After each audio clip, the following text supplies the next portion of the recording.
algo tiene este movimiento, a diferencia de otros movimientos, es que ha desatado la más potente ola de mexicanos con conciencia que ha conocido este país. Nunca habíamos sido tantos, compañeros. Y nunca habíamos sido tantos y tan convencidos. Y nunca habíamos sido tantos y tan planteando estos a corto, a mediano, a largo plazo. ¿Sí? No vamos a permitir que se coman el país y que luego lo vomiten. No los vamos a dejar. Y no los vamos a dejar por muchas y maravillosas razones. Porque hemos tomado un nivel de organización y de conciencia que este país nunca había conocido. Ahora, mucha habilidad política y mucha reflexión, compañeros.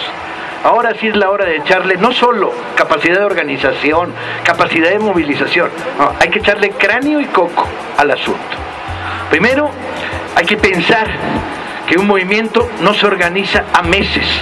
Es decir, porque en octubre vamos, no, sepa su madre lo que va a pasar en octubre. Un movimiento se organiza a semanas y a días, ¿sí?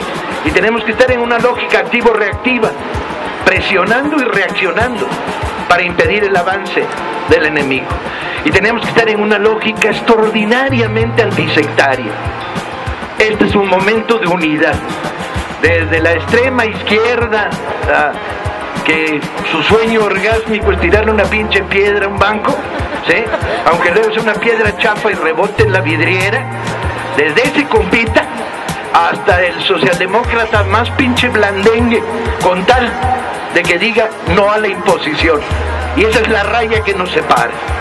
Cuando de repente en algunos sectores del PRD se nota el ablandamiento, la negociación, la pinche raya está clara. Podrás ser tan blando como te dé la gana, pero aquí hay una pinche raya, y la raya es no a la imposición. Como la pases del otro lado, traidor, y a chingar a tu madre. No hay espacio en el movimiento. Pero del otro lado, bienvenidos, los que sean. Liberales convencidos, compañeros que vienen de propuestas moderadas y tímidas, que le tienen miedo a cualquier forma de acción directa, que hasta le sacan a ir a las manifestaciones. No vaya a ser que los vean sus vecinos. No hay pedo, bienvenidos. Necesitamos construir lo que ya hemos construido. Construimos una mayoría que ganó las elecciones, y por eso es el fraude, que no hay engaño. Si las hubiéramos perdido no habría fraude. Si legalmente hubieran ganado, no hubieran tenido que cometer el fraude, ¿sí? Ahí construimos una mayoría. Ahora tenemos que construir una segunda mayoría. Tenemos que construir una mayoría en que la mayoría, la inmensa mayoría de los ciudadanos de este país sepa que hubo un fraude. Y entonces nuestra primera tarea en esta semana, en la siguiente quizá, es salir a la calle a hablar. Y no hablarnos a nosotros mismos, estamos hasta la madre. Cada vez que alguien dice una asamblea que duró 48 horas, yo digo, puta, no tendría nada mejor que hacer. En 48 horas puedo convencer a 300 mexicanos. Hay que aprender a salir a la calle, organizarse para actuar, ¿sí? Y este es el centro del problema, una y otra vez el centro del problema. La estrategia de la distracción. El elemento primordial del control social es la estrategia de la distracción, que consiste en desviar la atención del público de los problemas importantes y de los cambios decididos por las élites políticas y económicas mediante la técnica del diluvio o inundación de continuas distracciones y de informaciones insignificantes. La estrategia de la distracción es igualmente indispensable para impedir al público interesarse por los conocimientos esenciales en el área de la ciencia, la economía, la psicología, la neurobiología y la cibernética. Mantener la atención del público distraída, lejos de los verdaderos problemas sociales, cautivada por temas sin importancia real. Mantener al público ocupado, sin ningún tiempo para pensar, de vuelta a la granja como los otros animales. Crear problemas y después ofrecer soluciones.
crear una crisis económica para hacer aceptar como un mal necesario el retroceso de los derechos sociales y el desmantelamiento de los servicios públicos. 3. La estrategia de la gradualidad. Para hacer que se acepte una medida inaceptable, basta aplicarla gradualmente, a cuentagotas, por años consecutivos.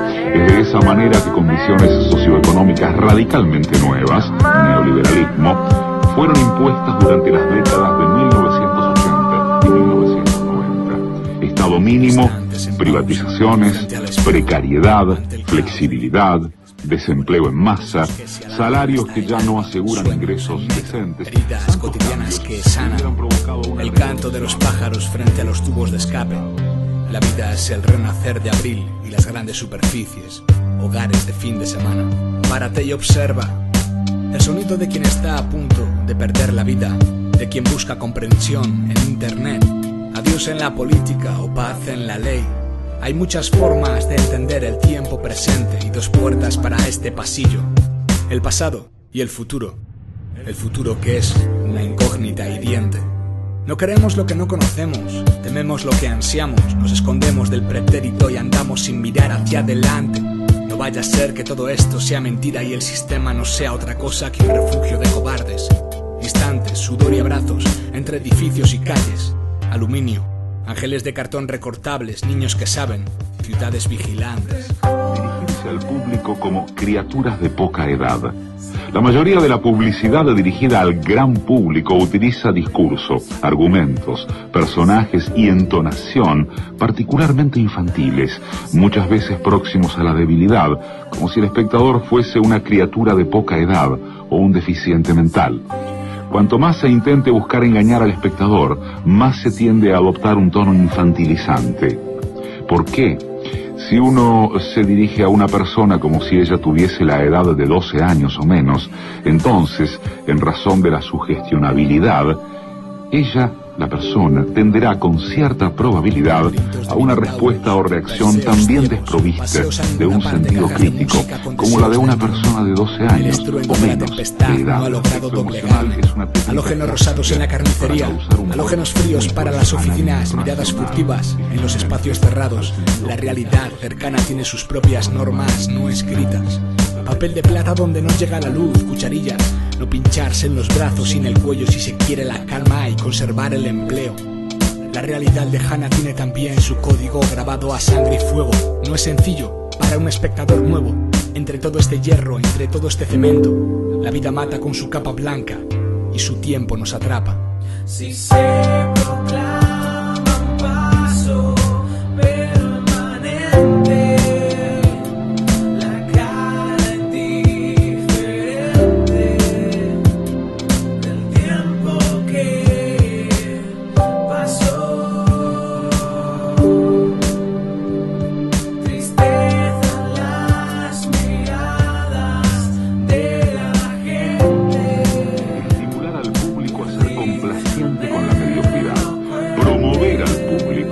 creer que es moda el hecho de ser estúpido, vulgar e inculto. Y reforzar la autoculpabilidad.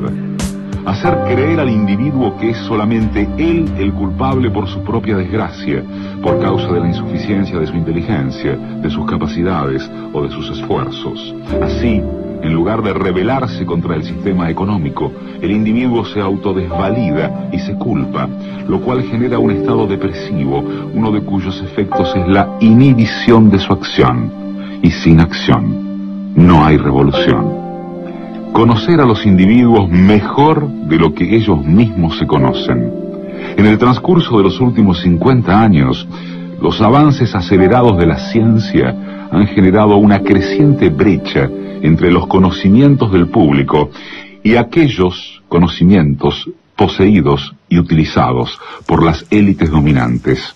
Gracias a la biología, la neurobiología y la psicología aplicada, el sistema ha disfrutado de un conocimiento avanzado del ser humano, tanto de forma física como psicológicamente.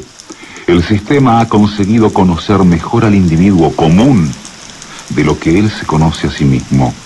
Esto significa que, en la mayoría de los casos, el sistema ejerce un control mayor y un gran poder sobre los individuos, mayor que el de los individuos sobre sí mismos. Depende de la ciudad, del país y en ocasiones del hemisferio, pero por la búsqueda, por esa sensación y por esas personas brindo.